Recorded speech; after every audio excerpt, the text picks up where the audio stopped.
Bonjour à tous, David Marguerite, président de la communauté d'agglomération du Cotentin et vice-président de la région Normandie. Le Cotentin a choisi, dès le mois de septembre dernier, en tout début de mandat,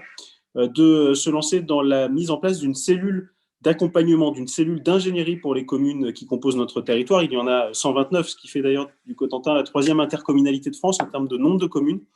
Et nous avons constaté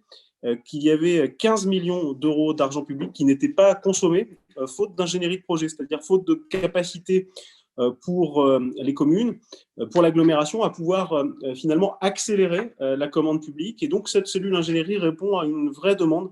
des maires. Et pour être très concret, ce sont des recrutements auxquels nous avons procédé, qui vont pouvoir, de nouveaux agents qui vont pouvoir, au sein de notre collectivité, être sollicités directement par les communes pour faire du montage de projets, de la rédaction de cahiers des charges, également pour aller chercher les subventions régionales, européennes, nationales ou départementales, et donc ainsi finalement nous permettre d'accélérer la relance économique, bénéficier aux entreprises du territoire dans toute la mesure du possible et accélérer donc ces projets. Parallèlement à cette cellule d'accompagnement, d'ingénierie qui va donc être opérationnelle dans quelques semaines, d'ici le mois de mars, nous avons choisi de mettre en place des fonds de concours pour 2,5 millions d'euros par an pour financer des projets communaux sur des critères que nous avons d'ailleurs assouplis.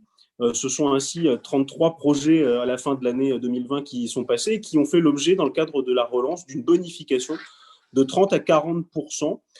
pour accélérer la reprise économique. Et puis enfin, à côté de cette cellule d'accompagnement, à côté de ces fonds de concours bonifiés en la fin de l'année et puis pour tout au long du premier semestre 2021, nous avons lancé une démarche de rénovation, de toilettage de nos procédures de commande publique afin de faire en sorte, dans le respect bien évidemment des règles du code, que les entreprises locales puissent bénéficier de la commande publique de façon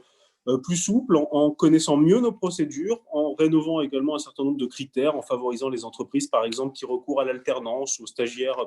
découvertes, d'observation.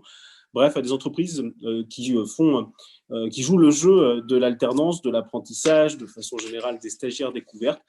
C'est donc une bonification dont nous espérons qu'elle profite en particulier aux entreprises du Cotentin. En tout cas, voilà ce que nous faisons pour accélérer, faciliter la reprise et la relance économique des entreprises qui ont besoin d'avoir un carnet de commandes qui se remplit, et c'est toute la dynamique de celle de l'agglomération du Cotentin.